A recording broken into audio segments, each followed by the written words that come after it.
Om verder oor die onderwerp te gesels, sluit assistent-redakteur by News24 Pieter de Tooy, die politieke ontleder Dr. Piet Kroukamp en die politieke kommentator Mpumelelo Mkabela by my aan. Pieter, ek wil 'n bietjie praat oor onlangse gebeure. Arthur Fraser het onlangs vandag met die valke vergader vir 'n onderhoud oor die klagte wat hy ingedien het teen die president.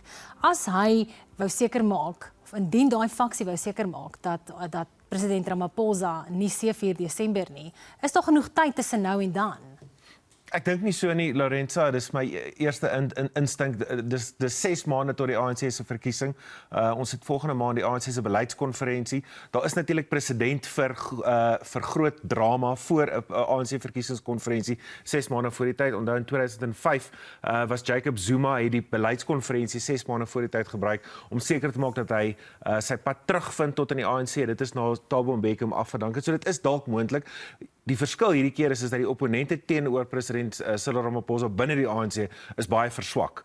Dis hoogs onwaarskynlik, dink ek, dat Lindiwe Sisulu, iemand soos Willem Kiese genoeg tyd het en genoeg groot genoeg steunbasis het om hom uit die kussings uit te lig. Die enigste manier waarop hy moontlik sy pos kan verloor in Desember is indien hy binne die volgende 6 maande, dink ek, krimineel vervolg word of krimineel geïmpliseer word vir wat gebeur het by Phala Phala, en dan sal ANC interne prosesse inskop. Maar ek dink Cyril Ramaphosa tans ek dink nie daar's tans enige aandering dat hy sy pos gaan verloor binne die volgende 6 maande nie. And Mpumelelo, I want to stick with the question of timing. So the president had months to pull the trigger on the suspension of advocate Busisiwe Mkhwebane. Why did he decide to do it last Thursday?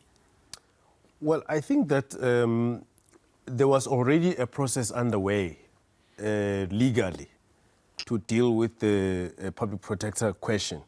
So it was not as if he was doing it because of the Phala Phala incident.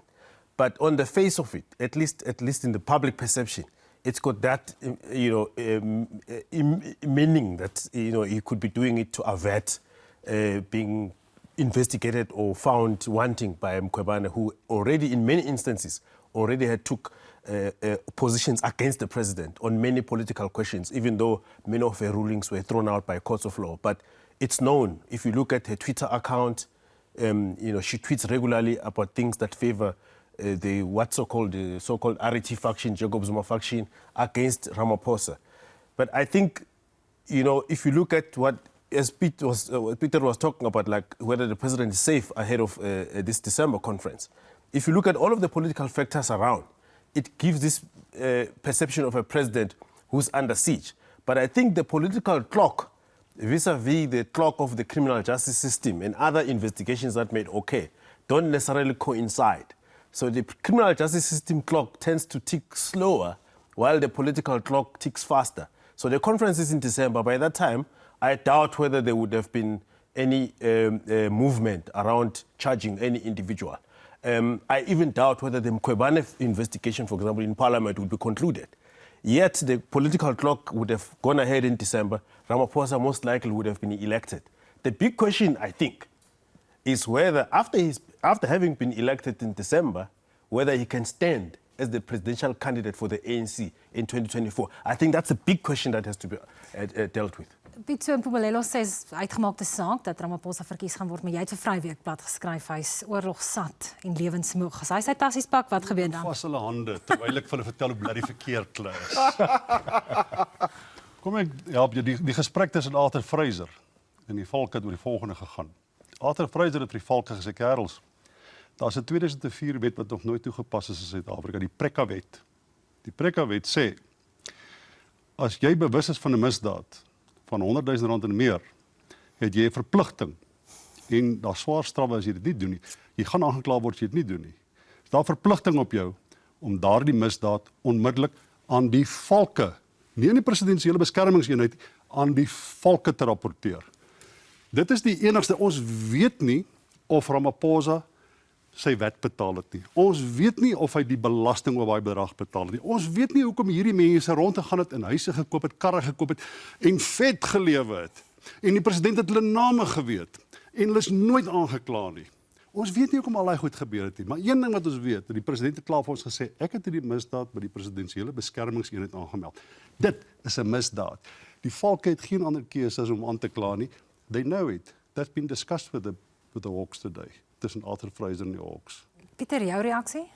Kyk, daar's net te veel goed wat ons nie weet nie, Piet. Daar's net Maar dit weet ons. Ons weet nie wat die bedrag is nie. Ons weet nie wat die aard van die misdaad was nie. Ons weet nie wat aangemeld is nie. Ons weet nie of daar saaknommer is nie. Daar's net te veel vrae wat ons nog moet vra en waar ons nie antwoord het. Nou die probleem vir Ramaphosa is baie van die vrae wat ons het, baie van die onsekerhede. Wat se misdaad is aangeweld? Is dit diefstal? Is dit 'n inbraak? Wat is aangemeld? Is dit nadat by die presidensiële beskermingseenheid was, is dit oorgedra na die gewone polisiekantoor toe? Is daar 'n toesmeerdery daarna? So daar's net te veel onsekerhede. Die kwessie van die bedrag. Ons weet nie wat die geld in Arthur Fraser se beëdigde verklaring praat hy van rumors of $4 million. Hy weet nie wat die bedrag is nie. Niemand weet wat die bedrag is. Hulle het 'n huis gekoop vir 1.7 miljoen in die Kaap. Hulle het karre gekoop. Piet, ons weet nie wat die bedrag is wat gesteel is. Ons weet is meer as R100,000. Ons weet nie wat die bedrag is nie. So daar's net nog te veel onsekerheid en onduidelikheid. Dit is baie moontlik dat hierdie misdaad aangegee is en korrek ondersoek is. Ons weet net nie. Wat ons wel weet is dat die strafregstelsel nie funksioneer nie. Ons weet wel dat die polisie dikwels eenvoudiger sake nie kan hanteer nie. En ons weet ook dat wanneer 'n president betrokke is by 'n misdaad, 'n beweerde misdaad soos hierdie, kan ons redelikerwys aanneem, soos wat onder Zuma gebeur het, dat goeders toegesmeer gaan word. Maar ons weet nie, ons het nog nie die feite nie. So Mpumelelo, in Sunday's report, it was reported that the president's strategy is to make Wally Rhoode, the head of his presidential protection unit, the so-called fall guy for this. Is that a smart strategy? Will it work? Pitt says it won't. Well, there has to be many fall guys. If the strategy is to have a fall guy strategy, there has to be many fall guys. But I mean, coming to Pitt's proposition, it is true that if you don't report a crime, or you don't report a crime which you ought to have known, or you were in a position where you should have known about it, or you knew about it, it's a criminal offense. But I mean, the question is, how long will it take to make that determination that the president falls in that category? It will take a little bit of time. And in that period, a lot of political developments will happen. Secondly, if you go that route, the other issue is who else, in the bigger scheme of things in South Africa, ought to have known so many criminality and yet they never reported about it. Think about the mayors who preside over municipal mayoral committees where there's tender fraud. Think about the ministers who should be aware of a lot of criminality happening in their departments if you look at the AG's reports. So how many people would have to be charged? And why has the NPA never used that route? There's another route, by the way, which is also part of that PRECA legislation, which says that the NPA has all the authority to check on anyone in terms of lifestyle audit. It doesn't have to be the government decision to do a lifestyle audit. The NPA can initiate it independently.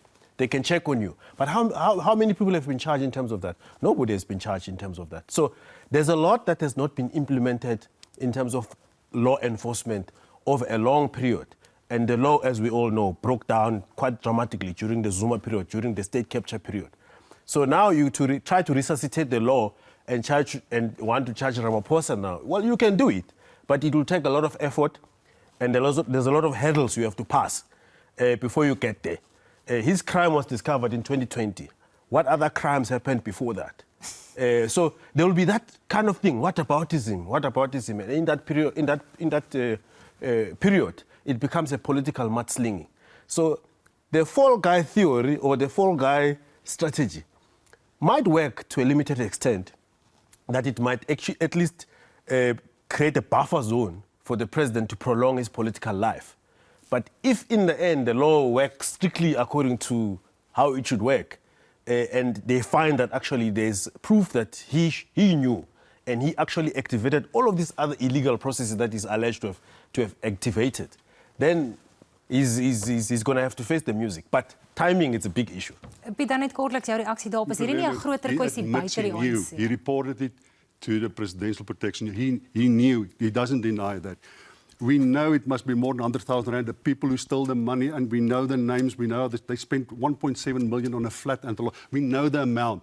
We know the law says the president was supposed to report it to the Hawks. We know that the Hawks is aware of it, that Fraser informed them about it. We know that they informed the president about it. We now know that the president said that I will step aside if a charge is laid against me. The Hawks got no alternative but laying a charge against the president. We know he will walk away before the election in December 2022.